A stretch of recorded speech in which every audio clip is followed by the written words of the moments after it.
shot the child. He saw his buddies getting blown up. There was a gas can sitting in the middle of the road, and he freaked. He thought it was a roadside bomb. They come home and our war starts.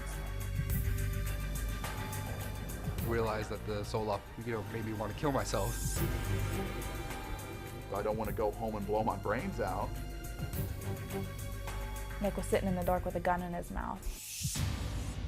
This is the story of 5 American soldiers. 1 is on trial for murder. 2 committed suicide. 2 others are still in the Army, struggling to get treatment. All were stricken with PTSD, post-traumatic stress disorder, a psychological condition afflicting, by some estimates, 1 in 3 American servicemen and women. Fort Hood, the biggest deployment base in the United States. The shooting rampage by an Army psychiatrist here last November forced the Army to pay more attention to the thousands of soldiers returning from combat and struggling with suicidal and sometimes murderous impulses. And there's actual view of the rockets coming in. Fort Hood soldier Mike Kern filmed these battle scenes while serving in Iraq. You hear that? That was a log bomb coming in. We heard that every day in Iraq. My deployment was horrendous. We took a lot of casualties, wounded and killed. We got mortared like 4 times a day. Things got so bad, Kern wanted to turn his gun on himself. PTSD is basically hyper alertness. You're always on edge. You can't sleep. When he got home, the flashbacks, another symptom, began. A car door slamming could, trigger something like that. A car door slamming could sound like a gunshot to you, and you freak out, and you think you're back in Iraq. But worst of all is the boy. An IED hit our convoy, and when an IED hits a convoy, you're supposed to shoot at known, likely, and suspected areas. And there was a known, likely, and suspected area that I shot at, and it happened to be that there was a child in that area, and I shot the child. The boy followed Mike home, an accusing ghost. That image, I cannot get out of my head, like, no matter what I do. I can drink and I can take pills and I can do all this stuff, and I can't get this image of me killing this child out of my head. I consciously know he's not there, but it's like looking at you, I can see you, and I know if I reach out and touch you, I'll feel you. But with him, if I reach out and touch, I won't feel him. How does that work? He's sitting in a chair, standing there. Usually he's pointing at me. The Army gives Mike drugs for his nerves, his sleep, for all that ails him. The boy remains. I'm taking pills. Pills mask the problem. They don't help it. There's not a pill that makes, PTSD go away. I'm on antipsychotics, sleeping meds, tranquilizers, anything you can think of, I'm on. He's gonna be there, for probably the rest of my life. The local media interview Kern at a small vigil at the Fort Hood gates. There's much more public interest in PTSD since early November, when Major Nidal Hassan killed 13 people on the base in a shooting rampage. The American press has variously described him as a Muslim terrorist or as a troubled loner broken by stories of wartime trauma he heard in his work. Until Hassan's trial is over, his motives will remain unclear, but his actions jolted public opinion. All right. Yeah, I'm good. You good? Still, it's a struggle for serving soldiers such as Kern to get their message across to the Army. In part because of the shame many feel in talking about psychiatric problems. But things are different at the Under the Hood Cafe.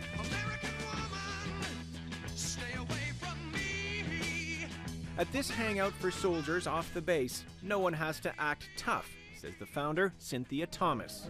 They need somewhere to be able to have the freedom to speak their feelings, tell their stories. A lot of people support the soldiers, the troops, but it's always with conditions. They like the hero stories. But when you have those soldiers coming back saying, we killed children, we killed civilians, people don't want to hear that. Cynthia says there are scores of unreported instances of violence on the base that get little attention, are ignored, or covered up. We have soldiers killing soldiers. We have a spouse that shot her husband on post. We've had, at nightclubs, we've had, sexual assault, rape murders on post. Our suicides, our attempted suicides that aren't reported by the chain of command. Cynthia says the Army's efforts now are too little, too late. They have programs that look promising, but it only serves 16 soldiers at a time, which is laughable since we have thousands and thousands and thousands of soldiers here. Cynthia has been an Army wife for 17 years. She decided to do something when the anguish of PTSD hit her family. It was her husband's third deployment to Iraq, and the whole family hit the breaking point. He's got traumatic brain injury. He's got post-traumatic stress disorder. He had 3 fractures on his back, 3 fractures on his pelvis. He couldn't wear any safety equipment, couldn't carry his gun. They still deployed him. They come home and our war starts. And people do not understand how difficult that is for the family members and for the children. And it's been, my daughter is 7. That's all she knows, is her dad being deployed. My 17-year-old was 9 when it started. And she's like, that's not my father. My father's gone. I don't know who that is.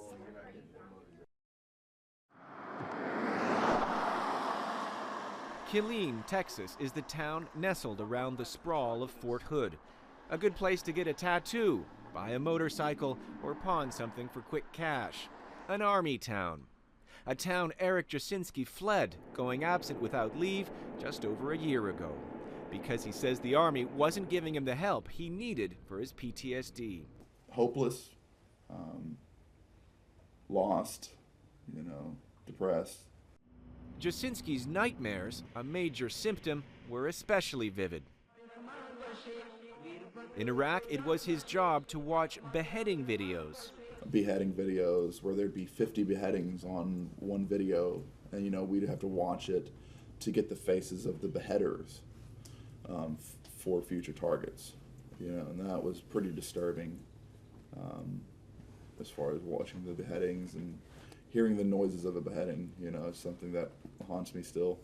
But what scared Jasinski more than anything? The changes in himself.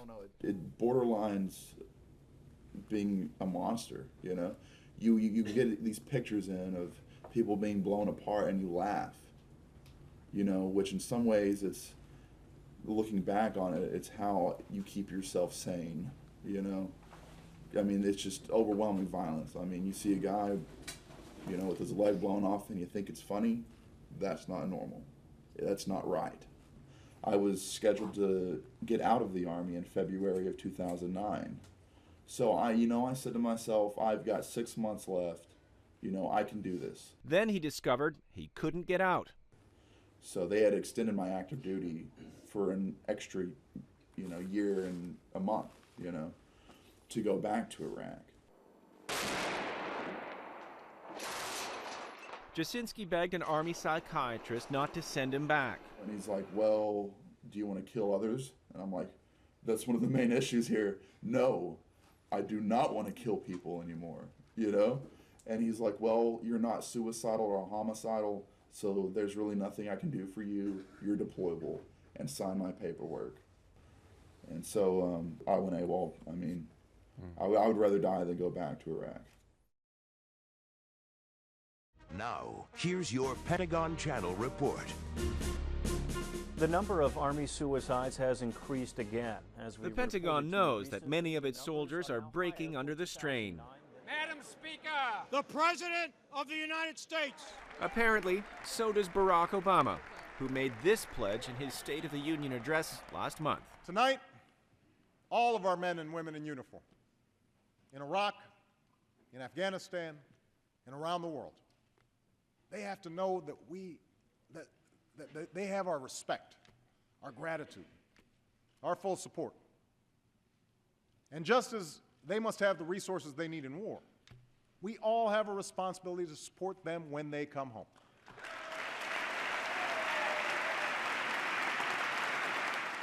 After years of denial and even cover-up, the Army and Veterans Affairs are finally doing something. They're spending tens of millions of dollars on group therapy, on yoga, on dogs trained to detect and help during a PTSD panic attack, even on therapy by watching ancient Greek drama. You get the feeling they're simply overwhelmed.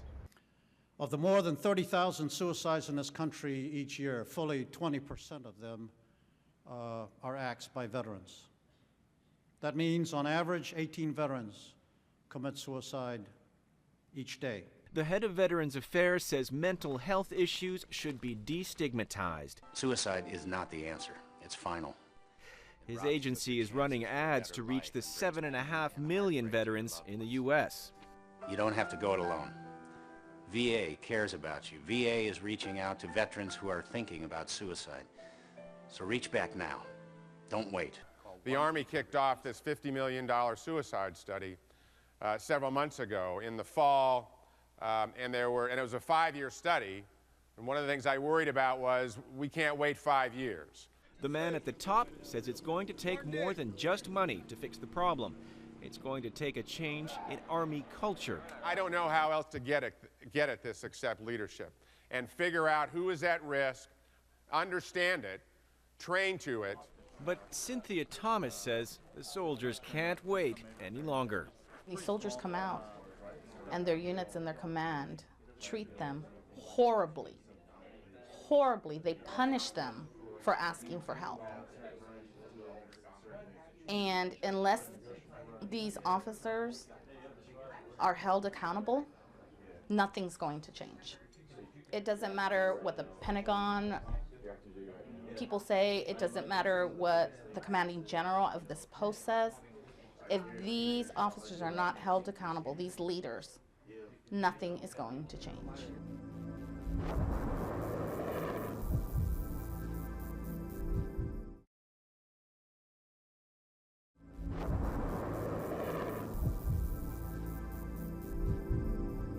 This picture was taken the day he graduated. As you can see, he lost a lot of weight between that picture and whenever he graduated from infantry school. These Alabama parents have bitter experience of the military's leadership problem on PTSD. They should have shipped him out as soon as the medical folks said he needed to leave. Terry Bridges says things started to go wrong for his son Paul in February 2005 when his convoy drove over an IED. You know, he saw his buddies getting blown up, and he, you know, described seeing, you know, arms and legs and having to pick things up and put them in body bags, and, you know, it was a, you know, horrible scene that he went through. It was after that that he started just kind of going downhill. They recommended on, I think it was May 19th, that he leave the theater immediately. And they took away his gun at that time. Said that he was that he was a threat to himself and that he didn't need to be carrying a weapon. But Paul Bridges wasn't sent home. He was put back to work in a communications unit. They put him on the radio talking to the troops that are out in the field, so he's hearing every day the battles going on, the people getting killed. Sounds like torture for somebody in his state. Yep. You know, he got to the point to where he was, his demons were so bad that he actually was burning his hand with cigarettes. Cutting himself. In the infantry, you know, if you don't have a leg shot off or an arm shot off or your guts are spilling out, you know, they don't think anything's wrong with you. You know, if it's in your head, they Suck don't it think. up. The Army tried to cover up the details of Paul's death. Terry and Cheryl had to go to their congressman and use the Freedom of Information Act. And what they discovered was horrifying. Paul took a fellow soldier's gun and was sitting in bed with it. But his sergeant did nothing to take the gun away. The second time he left him alone, that's when he heard the gunshot and went back in, picked up his radio, called the first sergeant and said, "Bridges just shot his head off." Paul Bridges' parents believe that officers are cruel to soldiers who suffer from PTSD. They treat those people badly. They ostracize them. You know, they leave a hole in the unit, and it's almost like hazing what they do to them. That was, you know, quite a shock to walk in and hear that my son had died. It was bad enough that he was dead, but then it was like a second kick in the stomach that he had done it by suicide. A sense of shame lingers. You know, I went through a period where I couldn't tell anyone how he died.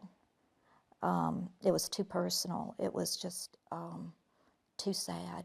I didn't even tell my own family for 7 months because I did not want his reputation and all that he went through to become a member of the U.S. Army to be tarnished by the fact that he had killed himself.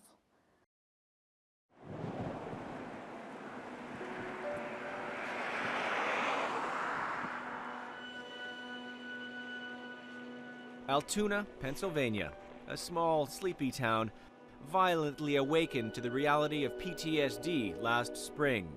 My name is Nick Horner, and I'm in Blair County Prison. I shot 3 people, killing 2 and injuring 1.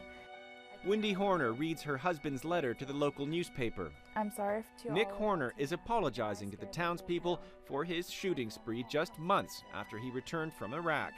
I know I scared the whole town. I can't even begin to explain how sorry I am to the family and friends of the victims. Wendy says her husband was diagnosed with PTSD during his 3rd year-long tour in Iraq. We had a fight to get him diagnosed.